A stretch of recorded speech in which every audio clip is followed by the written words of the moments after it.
Nagkagulo ang mga residente ng Calapan sa Oriental Mindoro nung bigla na lang kumalembang ang kanilang kampana kahit wala namang tao roon. Nagtaka tuloy sila at nangamba. Mula raw nung muling payagang magmisa sa Santo Niño Cathedral sa Calapan, Oriental Mindoro tuwing alas 5 ng madaling araw, tumutunog ang kampana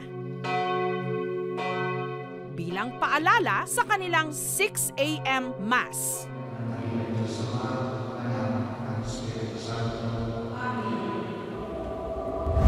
Pero alas 4 pa lang daw ng madaling araw nitong June 8. Laking gulat ng buong bayan nung ang kanilang kampana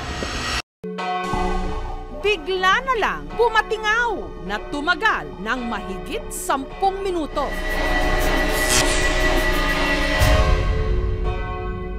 Kinaumagahan, sa Facebook page ng parokya, naglabas ng advisory na pati ang mga tigasimbahan nabulabog sa biglang pagtunog ng kampana dahil kusa raw itong tumunog. Isa sa mga nakarinig sa pagkalembang ng kampana, si Hans. Mahimbing daw siyang natutulog noon nung biglang tinignan ko yung aking cellphone, 4 o'clock a.m. Nagtaka ako, bakit tumutunog yung kampana? Wala namang sinabi sa akin si Father Arnold na activity. Nung nalaman kong wala nagpatunog ng kampana that time, I got scared.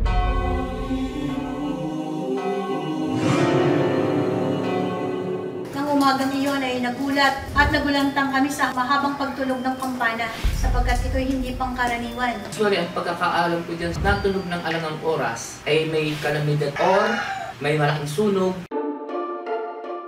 Kampanaryo ng simbahan. Nasa 50 feet ang taas.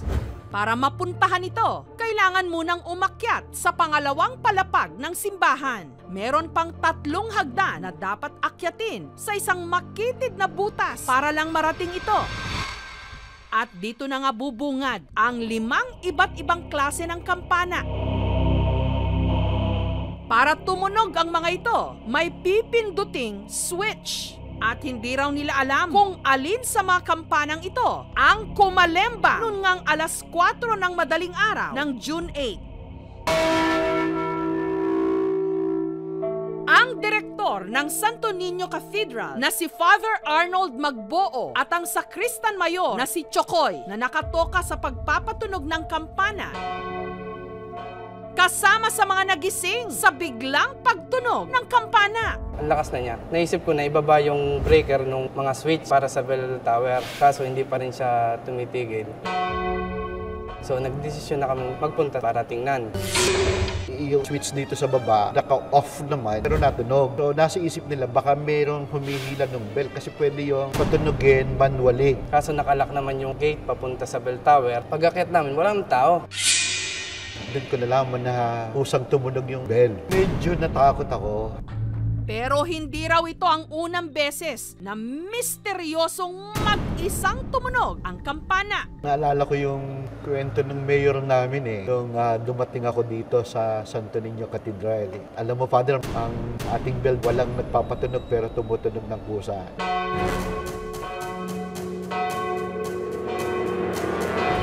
May multo dito, Father. Hindi naman ako naniniwala. Bata pa ako, ang sabi rin ng mga tao, tumunog din yung Angelus, tumunog yung kampana. Wala tayong basis kasi historical. Taong 1679, itinayo ang nooy Santo Niño Church. Mga pamilya na mga ilustrado, mga prinsipalya at saka mga benefactors ng church, pag namamatay, nililipat doon yung buto sa ilalim, nilalagay doon sa puso. Pero may iba pang kwento sa posibleng nagpatunog ng kampana. Nagtunog din ito dati, 2 days bago yung All Souls Day. Nakain kami sa kumbento, kwentuhan namin noon. Baka nga si Bishop Valerio nagpaparamdam kasi magno-November 1, baka nagpapahiwatig na bisitahin. Baka gustong alalahanin siya. Kaya nung nag-November 1, no, inopera ng bulaklak, then isinama sa mga prayer sa misa. Dinalaw namin talaga siya. Baka rin daw sila pinaglalaruan? Pinatay ko na yung ilaw doon sa may pinagmapan ko. Then, naiwan ko lang yung timba. Kaya binalikan ko, binuksan ko lang yung ilaw. Pagtingin ko doon sa pinagmapan ko, may pakat ng paa ng bata. Pag mag-isa lang ako, minsan naramdaman ko yun, biglang tumayo lang yung balahibo ko. Sa aming pag-iimbestiga, napag-alaman ng aming team na may CCTV pala ang simbahan na i-record kaya ng kamera ang nagpatunog ng kampana. Ano yun? Ang kampana ng Santo Niño Cathedral sa Calapan Oriental, Mindoro. Misteryoso raw tumunog madaling araw nito lang Lunes o June 8. Kaya ni-review ng aming team ang CCTV footage ng simbahan nung araw na yon. Meron nga bang gumalaw ng switch para tumunog ang kampana? Yung oras na tumutunog na yung kampana, mga 3:40 po. Kung may dumaan man dyan, ito yung posibleng magtaas ng switch. Ano yun?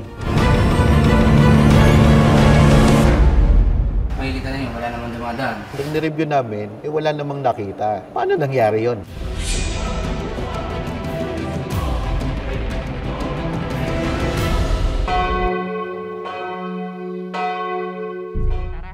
Huwebes ng madaling araw, kasama ang sakristan mayor na si Chokoy.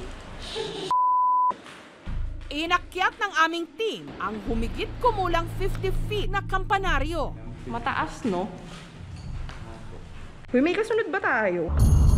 Ano kaya ang naghihintay sa kanila sa itaas? Uy! Ang Jerry eh!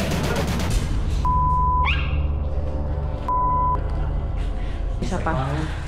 Andyan, medyo pas lang.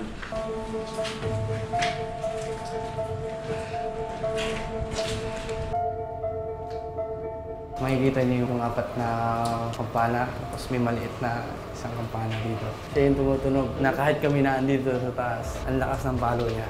Pinalibutan, wala nagpapatunog. Ito yung hinapatunog namin pag manual. Okay. Yan yung hinihigit namin, Nobel. So yun, imposibleng tumunog siya ng imamanual mo siya. Pag tinulak mo siya, napakabigat.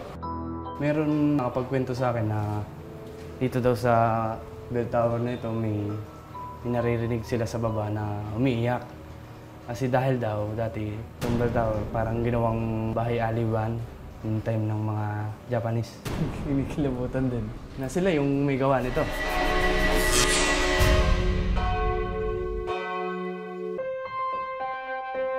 Ipinasuri rin ng aming team ang wirings na nakakabit sa kampana sa isang electrician. Ito po yung control ng ating kampana. Dahil po ito ay na-repair po namin. Ibig sabihin, hindi talaga pwedeng tumunog yung kampana na naka-off doon sa ano.